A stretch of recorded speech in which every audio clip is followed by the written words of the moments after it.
Komið sæl, þá komið að samantektum sem eru náskyldar umröðunum og við skulum bara byrja á því að skoða þetta með dæmi. Ímyndum okkur að við séum með fjóra hluti eða 4 bókstafi og fyrst ætla ég aðeins að rifja upp og nota umræðanir og svo sýna hvernig samantektirnar tengjast þeim. En skoðum fyrst allar umræðanir 3 staka af 4 mögulegum. Þannig að ímyndum okkur að við séum með þessa bókstafi A, B, C og D og skoðum hver fjöldi umræðana og hreinlega ætla ég að gera það fyrst bara með því að teikna þær allar upp. Klárlega get ég verið með bókstafina A, B og C og raða þeim á mismunandi veg og fyrst að það eru 3 bókstafir þá veit ég og hef séð áður við röðum Simpson systkinunum 3 og við sáum að það var hægt á 6 vegu. Það bara alveg eins með bókstafina A, B og C. Ég get raðað þeim á 6 mismunandi vegu. En ég hefði allt eins geta valið bókstafina A, B og D og raðað þeim á 6 vegu. Eða A, C og D og raðað þeim á 6 vegu. Eða skilið A út undan og verið með B, C og D og raða þá á 6 vegu. Þá eru allir möguleikarnir upptaldir. Þið sjáu að þetta eru 24 möguleikar. Ég hefði hæglega getað reiknað það út.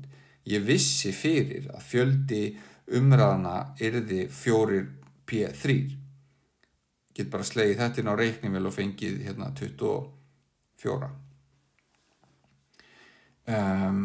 Eða jafnvel reiknaði huganum. Þetta er það einfalt að hugsa þessa formúlu fyrir fjölda umræðana ef þið munið hver hún er.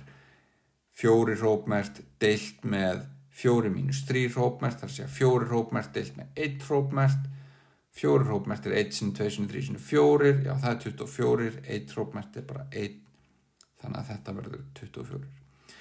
En hvað ef ég hef ekkert áhuga á röðinni? Ég hef eingöngu áhuga á hver stökin eru sem að verða valin en ekki hvaða röðu koma fyrir.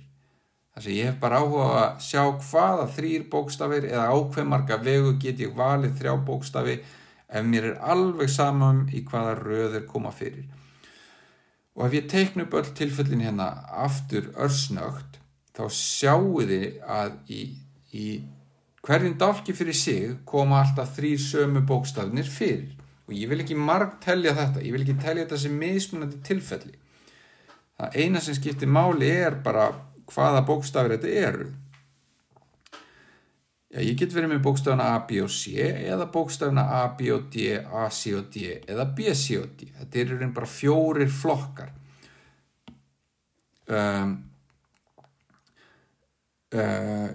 Og við tölum þetta. Það er að segja þessa flokka í raun sem mismunandi samantektir 3 staka af 4 þá í þessu tilfelli.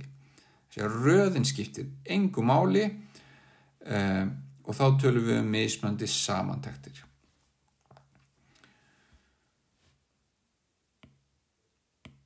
Ok, sjáum hvernig ég hefði getað reiknað þetta út og setjum í framhaldinu af því bara fram formulega reglu til þess að finna fjölda samantekta.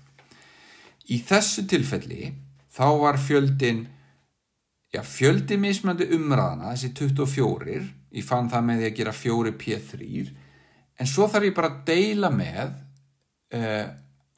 á hve marga vegu ég get raðað þessum 3 stökum á af 3. Það er að segja þessi 3 stök sem urðu fyrir valinu. Já, ég get alltaf raðað þeim á 6 vegu, þannig ég deili í raun hér með 6, af því að þetta var í raun sama tilfellið talið aftur og aftur nema bara röðin breytist. Ég var alltaf með sömu stökin. Þannig ég gæti reiknað fjölda samantekta með þessum hætti. Ok, ef ég set þá inn fyrir formúluna fjölda umræðana, það sé að 4p3, já það er 4 hrópmert deilt með 4 mínus 3 hrópmert. 3p3, það er 3 hrópmert deilt með 3 mínus 3 hrópmert. og svo má umrita þetta og þá endum við með 4 hrópmert deilt með 4 mínus 3 hrópmert sinni 3 hrópmert.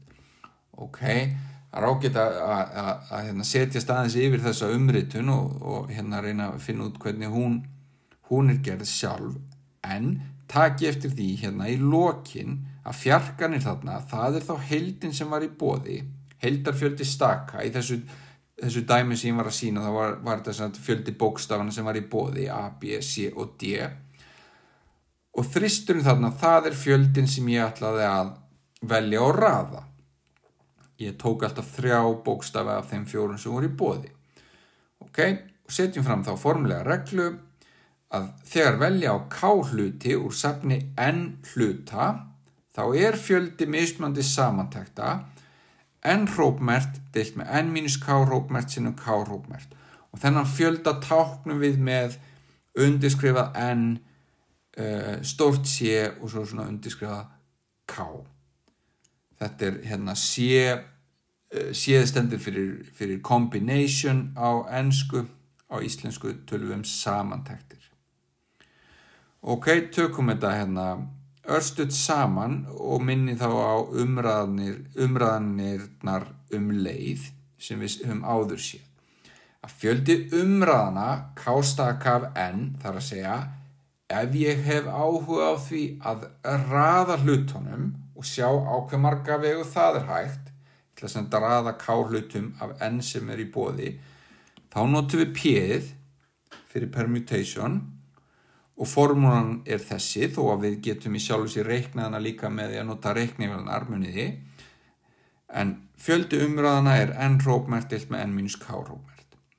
Ef að ég hef engan áhuga á röðinni, ég hef bara áhuga á því hvaða stök verða fyrir valinu, þá tölum við samantektir, en ekki umræðanir. Þetta er bara eins samantekt. K-staka af N, það reiknum við með nánast sömu formúlu nema hvað að þið sjáu að það er bara búið að bætast K hrópmert við þarna fyrir neðanstrik og fjölda samantekta táknum við með NCK, fjölda umræðana með NPK, fjölda samantekta með NCK. Enn og aftur hamra ég á því, ef að röðin skiptir máli þá notum við umræðanir, ef okkur er alveg saman hver röðin er þá notum við samantektir. Ég held að ég staldri við hér og setja 2 sýnidæmi í sér myndband.